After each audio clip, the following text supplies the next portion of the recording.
Hey friends, welcome back to my channel, and in this video you are going to learn how to find HCF by continuous division method. So if you don't know what is HCF, तो सबसे पहले मैं HCF की full form ही लिख देती हूँ. So HCF is nothing but highest common factor. Okay.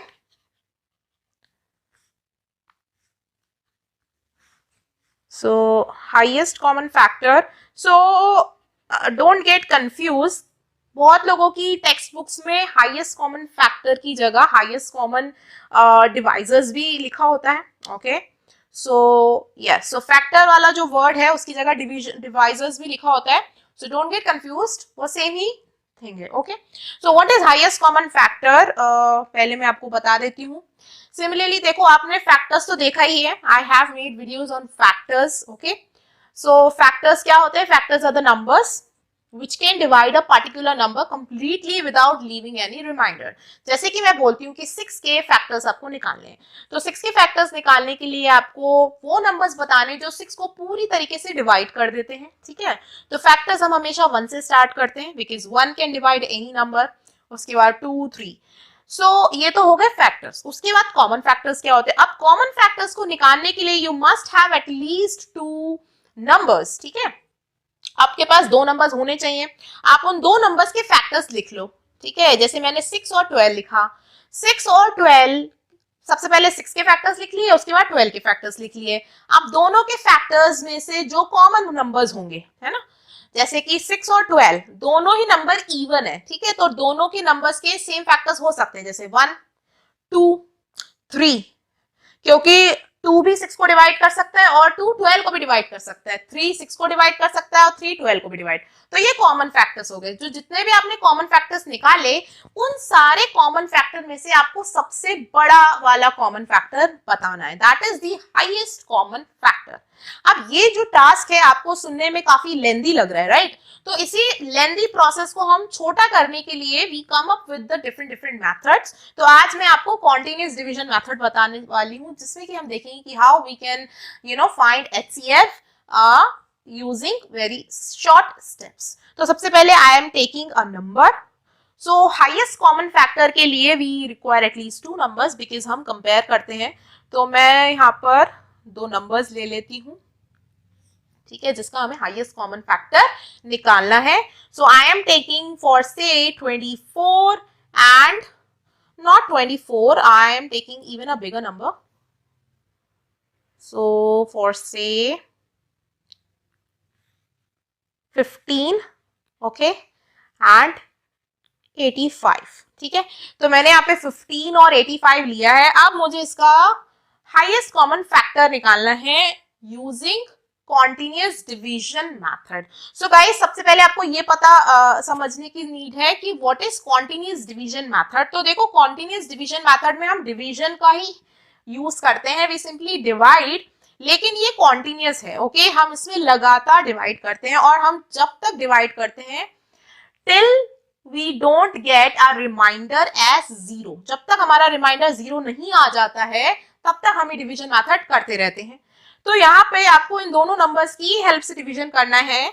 So guys, आपको जो भी हाईएस्ट कॉमन फैक्टर निकालने के लिए आएगा तो एक नंबर बड़ा होगा और एक नंबर छोटा होगा. ठीक है, तो यहाँ पर भी मैंने 2 नंबर्स लिए हुए हैं, as you can see, right. So यहाँ पे जो बड़ा नंबर है उसको हम डिविडेंड ले लेते हैं और जो छोटा नंबर है उसको डिवाइजर ले लेते हैं. सो हम 85 को क्या लेंगे? डिविडेंड ले लेंगे. ठीक है, और हमारा जो 15 है उसको हम डिवाइजर ले लेंगे. So I am telling you the continuous division method, जिसमें हमको डिवाइड करना है. ठीक है, तो डिवाइड करने के लिए हमें 2 नंबर चाहिए होते हैं. एक नंबर जो अंदर लिखते हैं हम, ठीक है, जिसको हम डिविडेंड बोलते हैं. तो हमने बड़े वाले नंबर को डिविडेंड ले लिया और छोटे वाले नंबर को डिवाइजर ले लिया, जिससे हम डिवाइड करेंगे. आपको यही प्रोसेस करना है. ठीक है, व्हेनेवर आपको बोला जाए कि आपको कॉन्टिन्यूअस डिवीजन मेथड यूज करना है. तो यहाँ पर let start this method. Okay, so हमने 85 अंदर लिख लिया और 15 बाहर लिख लिया. अब 85 के टेबल में, सॉरी 15 के टेबल में 85 आता है? नहीं, 15 के टेबल में 85 नहीं आता. 85 से छोटा नंबर आता है. यस, क्या आता है? 75 आता है. कितने टाइम्स आता है? 5 टाइम्स आता है. सो हमने 5 टाइम्स यहाँ पे 75 किया, उसके बाद क्या करते हैं डिवाइड में हम माइनस करते हैं, तो माइनस करने के बाद 10 आएगा। अब जैसे ही आपका रिमाइंडर आ गया, अब आपको चेक करना है आपका रिमाइंडर 0 आया कि नहीं। यहाँ पे रिमाइंडर 0 नहीं आया, इसका मतलब अभी ये प्रोसेस खत्म नहीं हुआ है, इसीलिए इस प्रोसेस और इस मेथड का नाम है कॉन्टिन्यूअस डिविजन। ठीक है, तो अब हमको 10 मिल गया। सो अब नेक्स्ट क्या करना है हमें यहाँ पर, अब 10 हमारा बन गया डिवाइजर। उसके बाद जो हमारा नेक्स्ट नंबर होगा जिसको हमें डिवाइड करना है, वो कौन सा नंबर होता है, वो यहाँ पे 15 हो जाएगा। मींस द लास्ट टाइम जो आपने डिवाइजर को यूज किया था वो नेक्स्ट टाइम आपका डिविडेंड बन जाता है। बस आपको यही चीज याद रखनी है कि every time when you divide next time, तो जो आपका डिवाइजर होता है वो क्या बन जाता है, डिविडेंड बन जाता है। अभी आपका 15 डिवाइजर था, now this time it has become dividend, और जो रिमाइंडर है वो आपका डिवाइजर बन जाता है। तो यहाँ पर हमने क्या किया, 15 पहले जब हमने 15 से डिवाइड किया था, अब 15 को हमने अंदर लिख लिया। ठीक है, अब हम 10 से डिवाइड करेंगे 15 को, तो 10 के टेबल में 15 नहीं आता है, तो 15 से छोटा नंबर 10 आता है 1 टाइम्स। ठीक है, तो हमने 1 टाइम यहाँ पे डिवाइड किया, फिर माइनस किया, so when we minus it we get 5। Now remainder is not 0, it means अभी हमको और डिवाइड करना है, we have to continue this division process. अब इस बार हमारा जो डिवाइजर था वो 10 था, it will become the next dividend. So 5 के टेबल में 10 आता है, yes. How many times? 2 times. Now this time when we subtract the numbers we get 0 as the remainder. So now अब हमको रिमाइंडर में 0 मिल गया, ये प्रोसेस खत्म हो गया। तो अब इसका आंसर क्या है, आंसर इसका सिंपली जो लास्ट आपका डिवाइजर होता है वही इसका आंसर होता है।